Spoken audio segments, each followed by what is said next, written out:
하나님 우리를 너무나 사랑하셔서 말씀의 모습으로 찾아오십니다. 일주일 동안 내 마음을 흔들어 놨던 그것들을 보시고 말씀으로 찾아오십니다.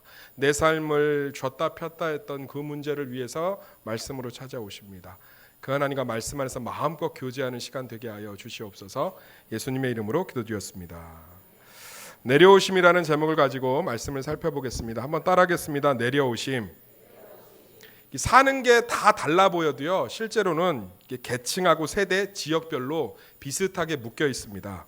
서민들은 서민에 사는 스타일이 있죠. 중산층은 중산층에 사는 스타일이 있습니다. 상류층은 상류층에 사는 스타일이 있어요. 저는 천왕 지역이 참 좋아요. 서민들이 많아서.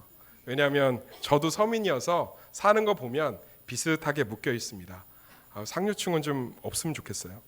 우리 앞에 가면 괜히 이렇게 좀 마음 우울하고 그러지 않아요? 저는 한남동 압구정 이런 데 가면 나도 모르게 기죽고 그러던데. 그렇지 않나요? 세대별로 좀 묶여 있기도 하죠. 기성세대, 어른 세대는 어른 세대대로 딱 묶여 있고, 젊은 세대는 또 젊은 세대대로 삶의 방식들이 좀 비슷합니다. 식당을 가면 제가 이걸 느낄 수가 있었어요. 밥을 먹기 전에 이 기성세대, 어른 세대는 저한테 꼭 묻습니다. 목사님 뭐 드실 거예요? 그래서 제가 짜장면이요. 그럼 짜장면으로 통일해버려요. 목사님 짜장면 드신다니까 나도 짜장면 짬뽕 정도까지 허용해 주는데 잡채밥 나오면 등 맞는 거죠. 그런데 젊은 세대는 그렇지 않아요. 청년들하고 식사 가면 목사님 이 집 뭐가 제일 맛있어요? 물어보고 나서 자기가 원하는 거 시키더라고. 묻지나 말든지. 여기 짬뽕이 맛있어. 그래요? 저는 군만두요. 이렇게 나와요. 자기가 원하는 거 각자 시킵니다. 딱 보면 다 사는 게 달라 보여도 실제로 계층별로 세대별로 묶여 있다는 거예요. 우리는 예수 믿는 한 가족이지 않습니까? 그러면 믿는 사람들은 믿는 사람의 삶의 스타일이 있어야 되는 줄 믿습니다. 그러니까 우리 삶 가운데 신앙의 열매가 왜 풍성하지 못하느냐? 믿는 사람이 생활의 스타일이 세상하고 똑같기 때문에 그래요. 그러니까 신앙은 삶으로 드러나는 줄 믿습니다. 그 사람의 삶의 방식이 믿는 자의 삶의 방식이 될 때 우리 삶에 풍성한 열매가 맺히는 줄 믿습니다. 미국 속담이 이걸 좀 잘 말해줘요. 한번 따라할까요? 자녀를 망치려면 재산을 물려주고, 자녀를 성공시키려면 신앙의 습관을 물려주라. 되게 멋있는 속담 아니에요? 그러니까 신앙의 삶의 스타일을 물려주면 자녀들 인생의 최고의 것을 물려준다는 거예요. 유산 물려주지 말고요, 재산 물려주지 말고, 아파트 물려주지 마시고요, 예배 물려주시길 간절히 소망합니다. 그게 훨씬 더 복된 인생인 줄 믿습니다. 오늘 바벨탑 사건은 겉으로 보이기에는 언어가 이렇게 혼란스럽게 된 이야기처럼 보이죠. 바벨탑이 없었으면 우리 현소은 집사님 같은 경우 직업이 없는 거죠. 왜냐하면 언어가 하나였으니까. 그런데 바벨탑 때문에 언어가 많아지면서 통역사도 생기고 번역사도 생기고 영어 선생님도 생기고 중국어 선생님도 생기고 이런 거 아니겠습니까? 이게 언어의 시작에 대해서 얘기하는 것처럼 보이지만 이 안을 들여다보면 믿는 사람이 어떻게 살아야 되는지, 세상과 어떻게 구별되게 사는지 삶의 스타일을 잘 말해주고 있습니다. 오늘 바벨탑 사건을 통해서 우리 믿는 사람들이 땅의 것으로 탑을 쌓는 인생이 아니라 하늘의 것으로 살아가는 복된 인생 되기를 예수의 이름으로 축원합니다. 첫 번째가요, 땅의 것으로 사는 삶이에요. 한번 따라하겠습니다. 땅의 것으로 사는 삶. 1절에서 4절 말씀 짧으니까 다 같이 읽겠습니다. 시작.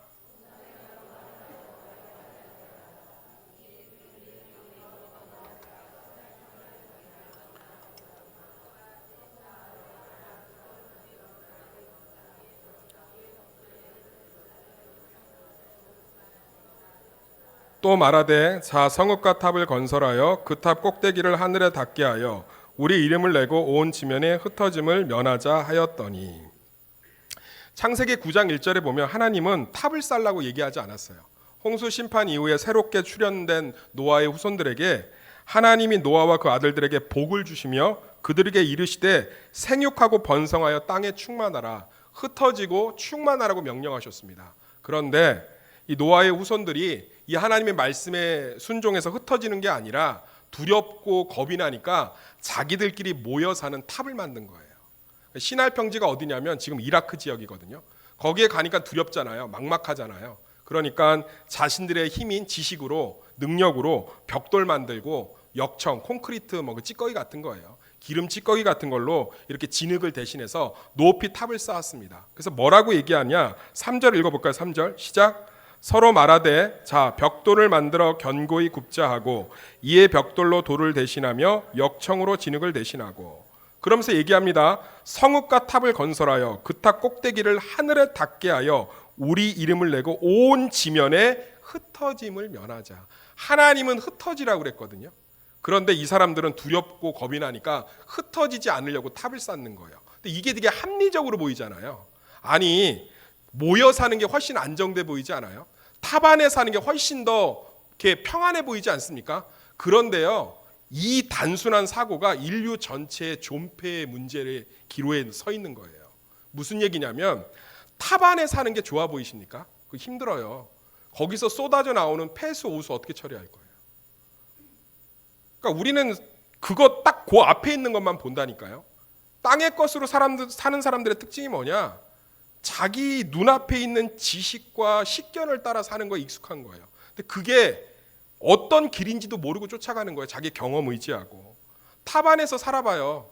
그러면 전염병이 돌면 어떡하겠습니까? 코로나 시대 겪었잖아요. 탑 안에 살지 않고 대한민국 온 천지에 흩어 살아도 국민의 70%가 감염되지 않습니까? 그러면 전염병 돌면 어떡할 거예요? 이 안에 죄악 같은 게 번지면 어떡할 거예요? 이거 기가 막히게 이 바벨탑이 안에 모여 사는 게 절대로 유익하지 않아요. 굉장한 고통의 시작이에요. 그거 잘 보여주는 영화가 개봉됐죠. 보세요. 콘크리트 유토피아. 저 닮은 이병헌 나오잖아요. 그게 그 다 무너지고 그 아파트 한 채 남았잖아요. 그 아파트 한 채 안에서 모여 사는 사람들 안에 얼마나 죄악과 문제들이 번영하는지 잘 보여줘요. 역사적으로도 이런 신뢰가 있어요. 홍콩의 구룡성체. 검색해 보세요. 이 탑 같은 데 모여 살았거든요. 나중에 어떻게 되냐? 전염병, 오수, 폐수 문제, 쓰레기 문제, 그 안에 막 계층 나뉘고 서로 막 폭력 집단 만들어지고 지옥이 그런 지옥이 없어요. 공권력이 그 안에 들어갈 수가 없었고 너무 지옥이어서 그대로 그냥 밀어버렸어요. 해결할 수가 없으니까. 그러니까 우리 눈에 보기엔 바벨탑이 전부인 것 같고 안정을 주는 것 같아도 하나님 말씀 따라 사는 게 훨씬 더 복인 줄 믿습니다. 사랑하는 새소망교회 성도님들, 사람 자기 자신을 믿지 마세요. 성경이 분명하게 얘기하는데요. 우리는 무지하고 유한한 존재예요. 믿으십니까? 그래서요, 모든 것을 알고 계시는 하나님의 말씀 따라 하나님에 따라 사는 게 훨씬 더 복이에요. 우리 의상이가 오늘 간증 기가 막히게 하지 않았어요? 자기가 볼 때는 답답한 거죠. 뭐 어떻게 해야 될지 막막한 거죠. 그런데 하나님은 모든 것을 아시고 준비해 놓으셨잖아요. 할렐루야. 하나님 따라 사는 게 미련해 보여도요, 그게 진짜 복이에요. 사람 자기 의지할 거 없다니까요. 제가 그거 단적으로 경험한 게 있어요. 우리 교회 주차장이 협소하잖아요.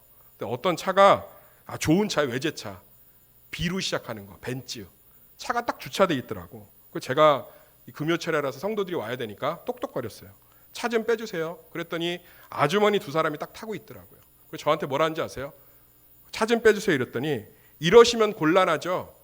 담임 목사님 만나러 왔는데 담임 목사님한테 누구신지 얘기할 거예요. 누구세요? 저한테 그러더라고.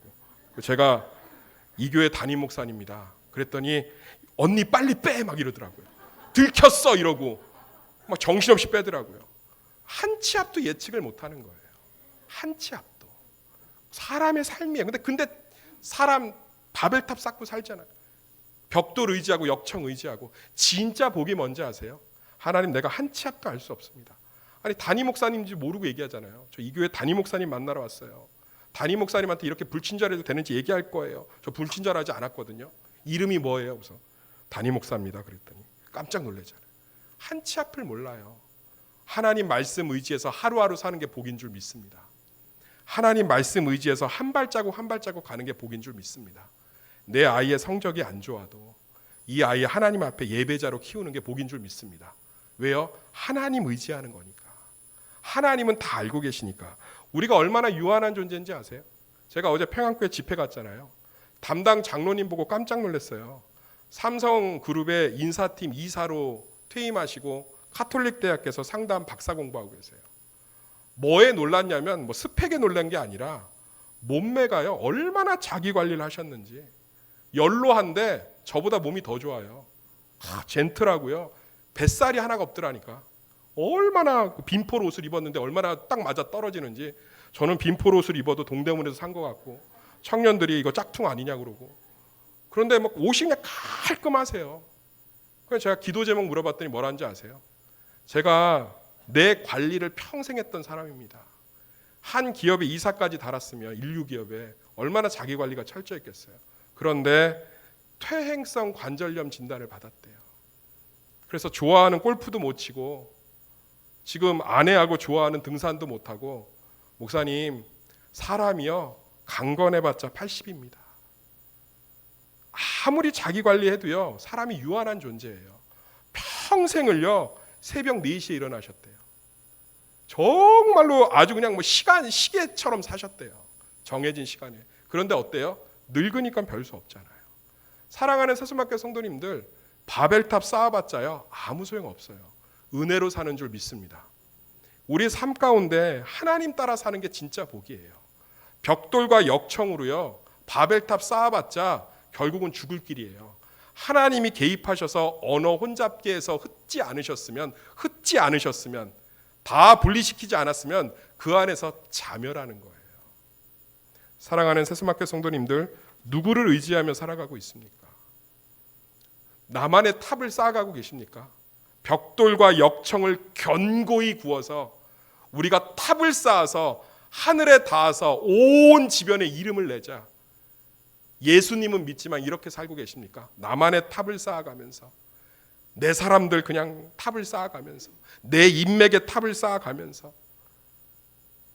내 것들 움켜쥐면서 쌓아가면서 그렇게 살아가고 있습니까? 진짜 복은요 한 치 앞을 알 수 없어도 하나님 의지하면서 한 발자국 한 발자국 나아가는 건 줄 믿습니다.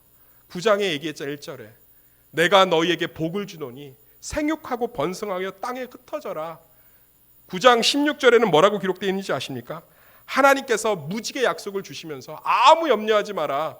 너희들 흩어져도 무지개 떠 있는 거 보면 내가 다시는 너희 물로 심판하지 않겠다. 하나님 말씀 의지하면서 하루하루 살아가는 거예요. 목사님, 한 치 앞이 보이지 않습니다. 그런 가운데 절망하는 게 믿음이 아니고요, 하나님 말씀 의지해서 순간순간 살아가는 게 복인 줄 믿습니다. 내 힘 의지하고 내 탑 쌓아봤자 죽는 길로 가는 거예요. 그런데 하나님 말씀 의지하고 하나님 의지해서 살아가는 그 한 걸음 한 걸음이 우리 인생의 참된 복인 줄 믿습니다. 두 번째가요, 하늘의 것으로 사는 삶이에요. 반대의 삶이죠. 한번 따라하겠습니다. 하늘의 것으로 사는 삶. 11장 5절에서 7절 말씀 다 같이 읽겠습니다. 시작.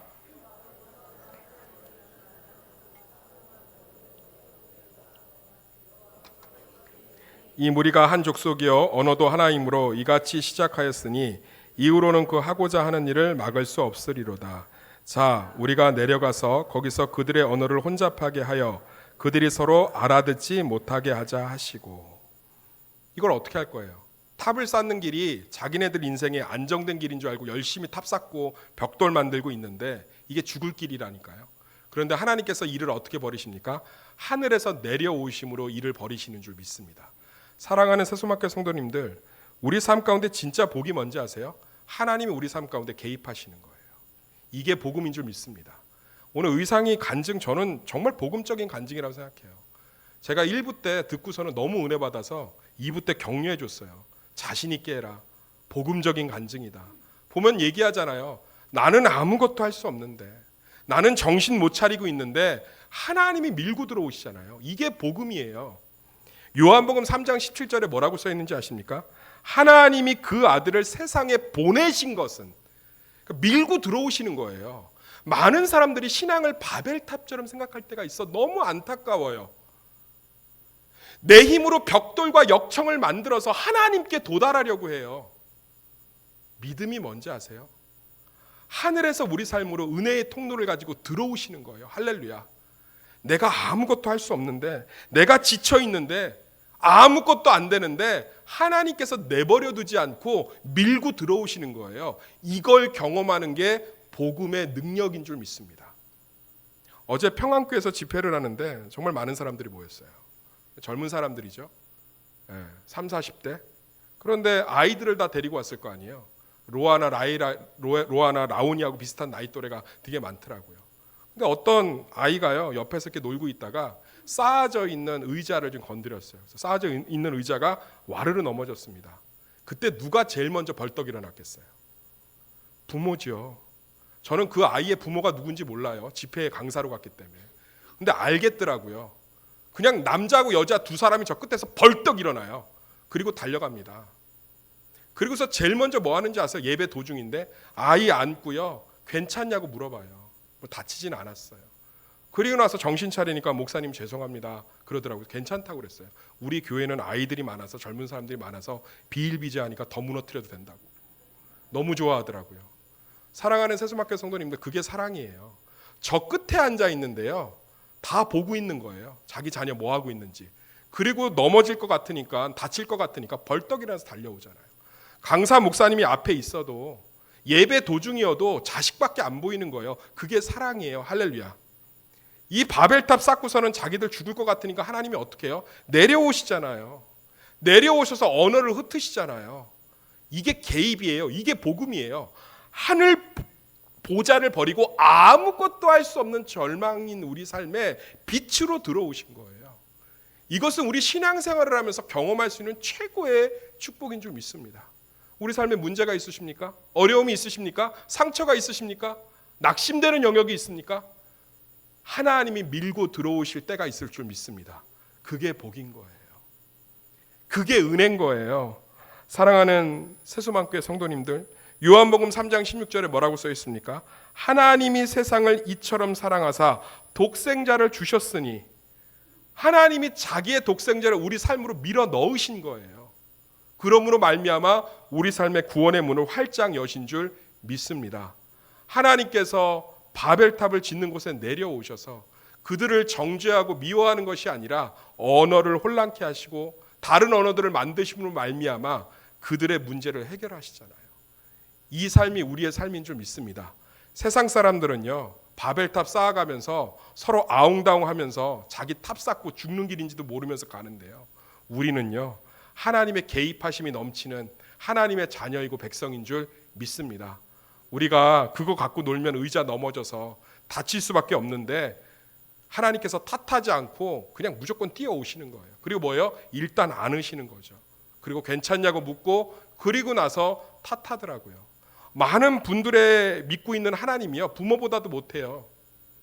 제가 딱 보니까 쫓아오자마자 막 볼기짝 때리지 않더라고요. 일단 번쩍 안아요. 그리고 묻습니다. 괜찮아? 안 다쳤어? 그리고 나서 뭐라고요? 그러길래 왜 거기서 놀아? 여기서 놀아야지. 근데 우리가 생각하는 하나님은요, 내가 뭐 실수하면 맨날 혼내고, 바벨탑 짓고 있으면 내려가고 다 심판하고 불심판하고 유황불 떨어뜨리고 다 소금기둥 만들어버리고, 그러지 않잖아요. 이 연약함을 아시잖아요. 홍수 심판 이후에 얼마나 두렵겠어요. 막막하지요, 살아가는 게. 그러니까 자기들끼리 모여 살려고 하는 거 아니겠어요? 그거 이해하시니까 내려오셔서 언어 흩으시잖아요. 이게 무슨 심판입니까? 축복이지. 언어가 흩어짐으로 말미암아 민족이 생기고 열방이 생기고 얼마나 풍성해졌습니까? 사랑하는 세수막교회 성도님들, 우리 삶 가운데 하나님 오시는 줄 믿습니다. 그 하늘 바라보는 거예요. 삶 가운데 지치고 힘들 때마다 하늘 바라보는 거예요. 우리 삶 가운데 들어오실 그 하나님, 기도도 안 되고 마음도 열리지 않는 그런 절망의 상황 가운데 깊숙이 밀고 들어오실 하나님. 저도 마찬가지예요. 기도가 안 될 때가 있어요. 설교 준비를 하는데 그냥 계속 맴돌 때가 있어요. 본문 한 발자국도 묵상이 안 될 때가 있어요. 그럴 때 염려하지 않아요. 성도들 먹여야 되잖아요. 하나님이 제 삶을 막 밀고 들어옵니다. 할렐루야. 말씀에 은혜를 주시고 본문을 좀 묵상할 수 있게끔 도와주시고, 그게 복음 아니겠습니까? 제가 오늘도 지금 가슴 아파한 문자를 받았어요.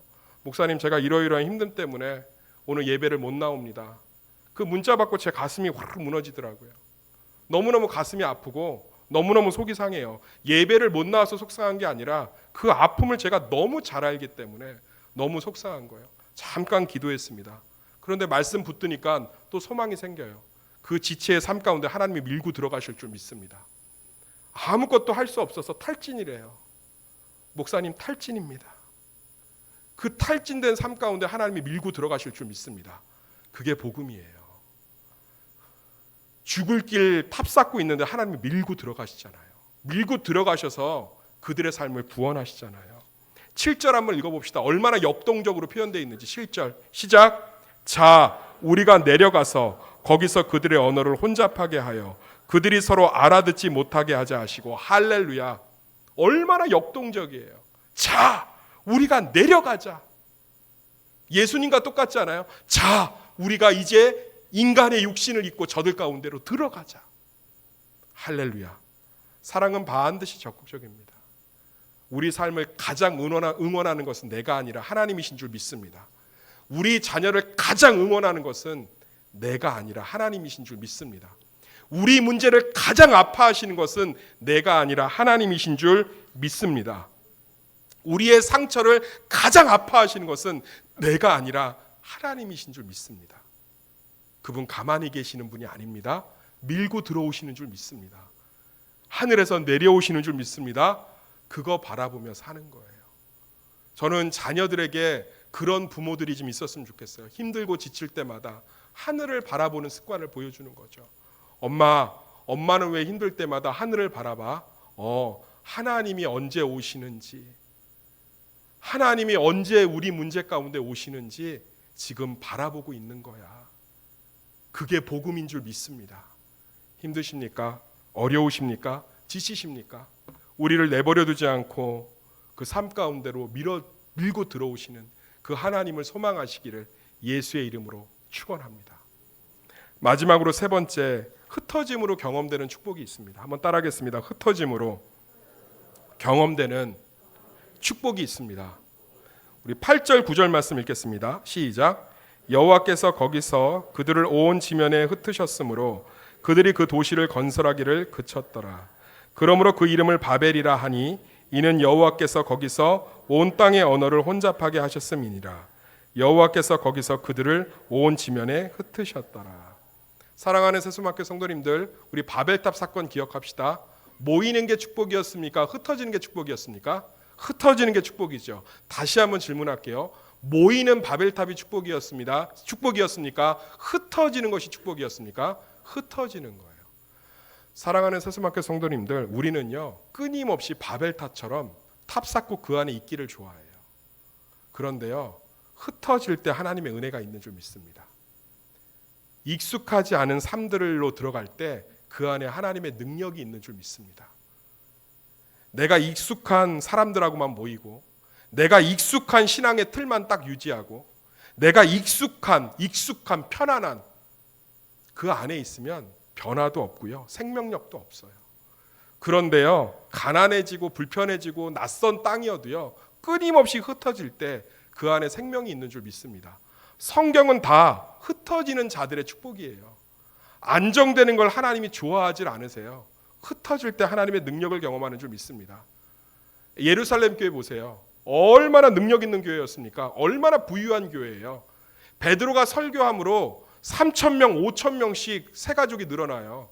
그 당시 예루살렘의 인구가 100만도 안 돼요. 그러면 서울 1,000만 인구로 따지면 5,000명, 3,000명이 회심하고 들어왔다는 건 5만 명, 3만 명이 들어온 거예요. 만약 우리 교회에 5만 명 성도 생기잖아요. 그럼 사랑의 교회하고 막 체육대회하고 이래야 돼요. 이제 그때부터 어마어마한 교회가 되는 거예요. 예루살렘 교회는요 성도들이 넘쳐나고 인재가 넘쳐나고 물질이 넘쳐나고. 그런데 그 예루살렘 교회 하나님이 어떻게 하세요? 스데반 집사의 순교를 통해서 다 흩어버리시잖아요. 예루살렘 교회가 흩어지지 않고 모여 있었으면 지금 우리 예수 못 믿었어요. 예루살렘 교회가 흩어짐으로 말미암아 그들이 온 열방으로 복음을 들고 나갔기 때문에 하나님의 은혜가 있었는 줄 믿습니다. 가난했던 안디옥 교회는요 끊임없이 흩어짐으로 말미암아 가난하지만 예루살렘 교회 장자의 축복이 옮겨져요. 안디옥 교회로. 그러면서 안디옥 교회가 얼마나 풍성함을 누렸는지 몰라요. 40일 작정기도 하면서 은혜 받지 마시고요. 예수 그리스도의 사명을 따라서 그 낯선 길, 힘든 길로 들어가 보세요. 그 안에 진짜 능력이 있는 줄 믿습니다. 누군가의 아픔을 끌어안아 보세요. 나도 힘들어 죽겠는데요. 누군가의 삶을 끌어안아 보세요. 밤마다 부르짖던 그 하나님, 그래도 만나주지 않았던 그 하나님이요. 그 안에서는 우리의 삶을 끌어안으시는 줄 믿습니다. 자꾸 흩어지셔야 돼요. 자꾸 불편하고 낯선 길로 가셔야 됩니다. 그 안에 진짜 복음이 있어요. 사단이 믿는 사람들을 어떻게 기죽이고 아무것도 못하고 능력 경험하지 못하게 하는지 아세요? 자꾸 바벨탑 쌓게 하는 거예요. 그 안에 웅크려 있게 만드는 거예요. 익숙한 거, 편안한 거. 저는 우리 성도들도요, 자리들도 좀 막 바꿔 앉았으면 좋겠어요. 낯선 자리들로 막 들어가세요. 낯선 사람들하고 막 친하게 지내시고 말이라도 한마디 거시고 그러면서요, 좀 하나님이 명령하시는 그 흩어짐으로 한번 들어가 보세요. 그 안에 복이 다 있다니까요. 할렐루야. 예수 그리스도가 어떻게 하셨어요? 편안한 삶 가지 않으셨잖아요. 끊임없이 낯설고 좁은 길, 흩어지는 길, 오병이의 기적 베풀고 얼마나 많은 사람들이 그게 좋아서 예수님 붙잡아서 왕 삼으려고 그랬잖아요. 그때 제자들 다 흩어버리시잖아요. 엄청난 기회지요. 오병이의 기적을 경험하고 왕 삼으려고 했으면 예수님 꿈꾸던 거 아닙니까? 메시아. 근데 예수님 다 흩어버리셨어요. 제자들 다 떠났어요. 다 떠나고 나서 12명 남아있으니까 니네들도 가려고 하느냐? 복음은요, 끊임없이 흩어지는 거예요. 낯선 곳을 향해서. 우리 교회 그런 것들 지금 너무나 익숙해졌지 않습니까? 조금씩. 구역별로 밥하자고 그러니까 난리 났잖아요. 한 가지 밥만 하자고 그러니까 다 낯선 거니까 낯설다고 다 얘기했잖아요. 근데 지금은 뭐라고 해요? 해보니까 좋네? 한 가지만 하니까 괜찮네? 다들 맛있게 먹네? 당연하죠. 은혜가 있으면 콩밥만 줘도 맛있는 줄 믿습니다. 그게 하나님의 은혜지요. 그러니까 지금은요, 얼마나 회의할 때 은혜가 넘치는지 몰라요. 우리 전도도 매주 하지 말고 좀 둘째, 넷째로 집중해서 전교인이 한번 모이는 걸로 해보자. 그랬더니 뭐라냐면 일단 해보죠. 제가 깜짝 놀랐어요. 낯선 것이 이제 익숙해지는 거예요. 뭔가 해보자. 변화 이런 거 두려워하지 않는 사람들이 늘어나기 시작했어요. 사랑하는 세수만교 성도님들, 틀 안에 갇혀 있으면 바벨탑 샀다 끝나는 거예요. 그런데요, 하나님의 말씀 믿고 흩어지고 하나님의 말씀 믿고 낯선 땅으로 가고 하나님의 말씀 믿고 그 좁은 길을 가면요, 그 안에 예수가 있고 그 안에 복음이 있고 그 안에 생명이 있는 줄 믿습니다. 사랑하는 세수만교 성도님들, 경건 생활의 방향을 한번 바꿔보세요. 익숙함이 아니라 낯선, 편안함이 아니라 불편함, 가본 길이 아니라 가보지 않은 길, 해봤던 경험이 아니라 해보지 않았던 새로움, 그 안에 예수 그리스도의 은혜가 넘치는 줄 믿습니다. 그걸 통해서 정말 우리 교회가, 성도들이 정말 하나님의 은혜를 경험해서 온 땅에 예수 그리스도의 복음을 들고 하나님의 살아계심을 증명하는 축복된 성도와 가정 되기를 예수의 이름으로 축원합니다. 우리 이 시간에 같이 기도했으면 좋겠습니다. 우리 정말 땅의 것으로 사는 것이 아니라 하늘의 것으로 사는 삶이 되게 해달라고 기도해 주시고, 우리 교회가 익숙한 교회가 아니라 정말 예수님을 위해서 그 사명을 붙들고 낯선 곳으로, 낯선 땅으로 날마다 갈 수 있는 사명 중심의 교회가 되게 해달라고, 이것들을 위해서 우리 함께 기도하도록 하겠습니다. 기도하겠습니다. 아버지 하나님, 감사합니다. 하나님, 익숙한 것이 아니라 낯선 곳으로 가게 하여 주시옵소서. 하나님의 약속과 말씀에 순종하여 흩어지고, 하나님 모여서 바벨탑을 쌓는 삶이 아니라 흩어지고, 하나님 정말 예수님의 사명을 따라서 나아가는 그런 교회가 될 수 있도록 은혜 베풀어 주시옵소서. 내 것, 우리 것, 나가 아니라 정말 다른 사람, 연약한 사람, 아픈 지체, 힘든 지체에 손을 내밀면서 그곳에 서 있는 우리 공동체가 될 수 있도록, 우리 교회가 될 수 있도록 은혜 베풀어 주시옵소서. 이제 내 예배가 아니라 누군가를 챙기고 섬기고 세워가는 그런 아름다운 공동체가 될 수 있도록, 예수 그리스도의 선교와 전도의 사명을 감당하면서 끊임없이 흘려보내고 흩어지는 그런 교회가 될 수 있도록 주여 아버지 붙잡아 주시고 역사하여 주시옵소서. 하나님 은혜 베풀어 주시옵소서. 예수님의 이름으로 기도드렸습니다.